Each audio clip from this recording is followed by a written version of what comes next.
Hello, everybody. This is Brian. Welcome back to the podcast.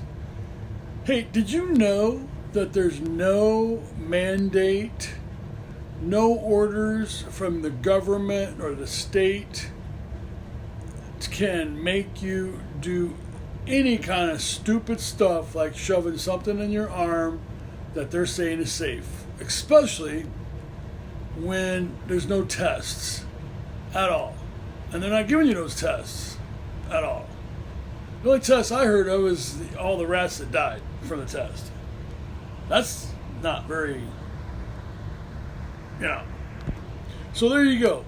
In the Constitution, it states that it is unlawful for them to tell you to do anything during an emergency, or any mandate is totally unlawful. So if this ever happens again, when these dipshits tell you how to live your life and act like a fascist, because most people don't know what fascist is. Fascist is when they tell you have to do it. It's mandated. You got to shove that stuff in your arm. That's a fascist. We all have freedom of choice. And I'll tell you what, they can kiss my butt. But here's David Icke talking about similar to what I just discussed. Check it out. I tell you what one of the punchlines of this virus is. It's the bloody vaccine. Very early on after this virus started, I read a report about an Israeli government minister saying we're far ahead of anyone else in developing a vaccine. Oh, really? I thought this is interesting.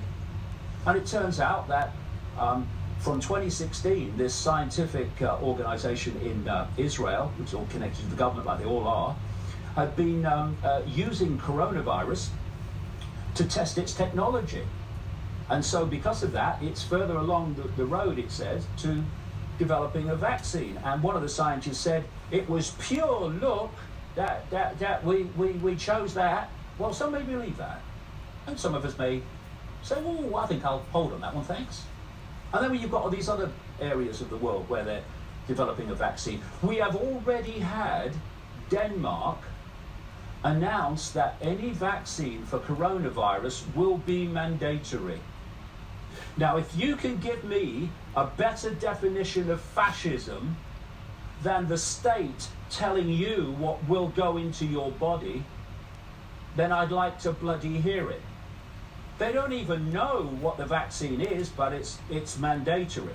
Now, this is going to expand. It's just a coincidence, Brian, that in the period up to this, more and more pressure for mandatory vaccinations of other kinds have been appearing in America. We've got this health secretary in Britain saying he's minded to consider it. What do you mean you're minded to consider it? You'll be in another ministry shortly. You were in another one not long ago. It's your civil service permanent government that's actually pressing for it. You're just the front man. So you had all this period of pressing for mandatory vaccinations. And when this vaccination for this virus comes up, there is going to be enormous pressure to make it compulsory. And people with a brain who say, hold on a minute. What if that's the only cure? Well, is it a cure? Who decides that?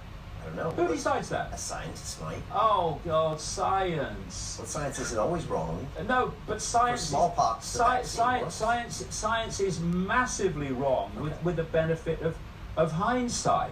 Some vaccines work. Smallpox vaccine. Just look at the problem reaction solution. You want to introduce a vaccine. What is in the vaccine, what we're not told is in it, or whatever, we don't know. But, we're all going to die. Vaccinate me. Don't even think about it. Survival mechanism. But what if that is the only solution? Well, who decides that it's the only solution?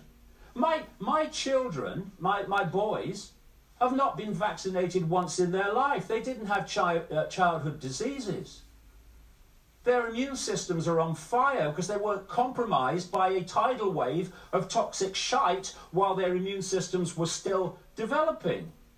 Do you know something?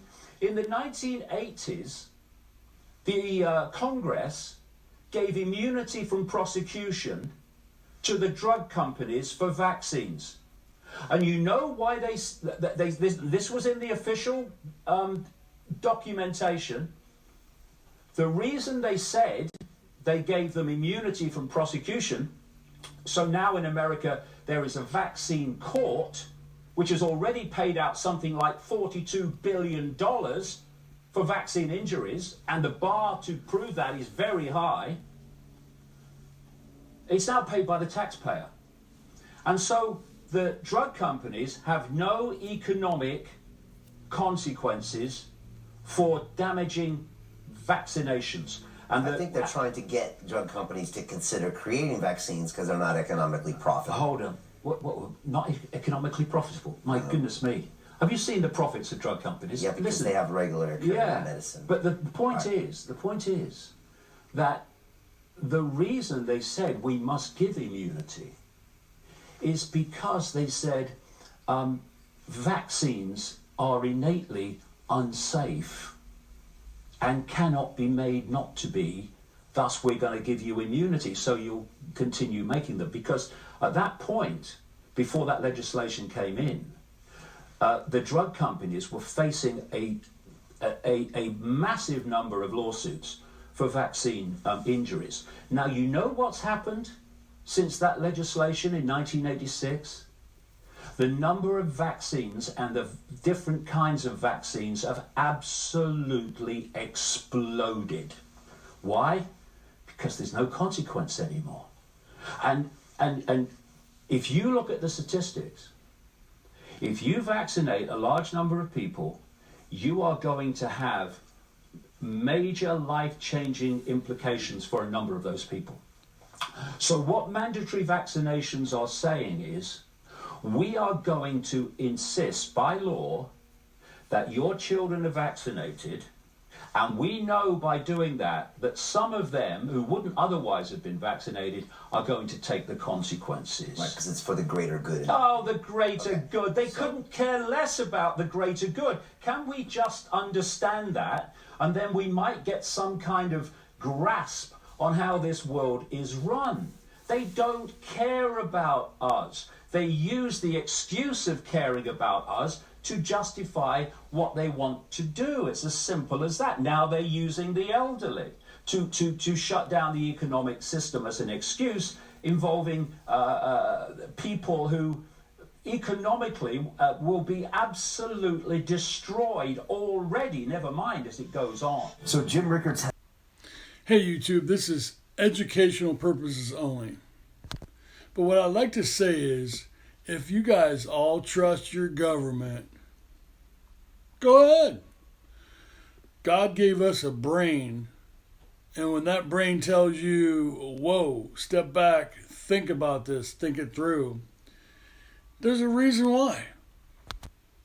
The interviewer was quite confused in a lot of things. It seems like he got it. And that's okay. Nobody can tell anybody if they should or not. But if you don't use your brain, you could run into a lot of problems. And remember, there's no results from this, and they're telling you at any given moment to take it. And there's, $40 billion in problems with people that have done this. And then now the taxpayers are paying for this? Isn't that typical? You wonder why your inflation's through the roof and your pay is shit. Please ask yourself this. If that's going to cure you, that would be the first cure I've ever seen. And because they make more money from treating, they've been doing that for years. And if they did have a cure, they would be jumping up and down and telling you all about it. But no, roll up your sleeve and take it like a woman. No, a man. No, a child. Elderlies, they're telling everybody to take it. Think. Hey, subscribe, leave a comment. Tell me what you think of that. And, be careful out there. There's a lot of false prophets. A lot.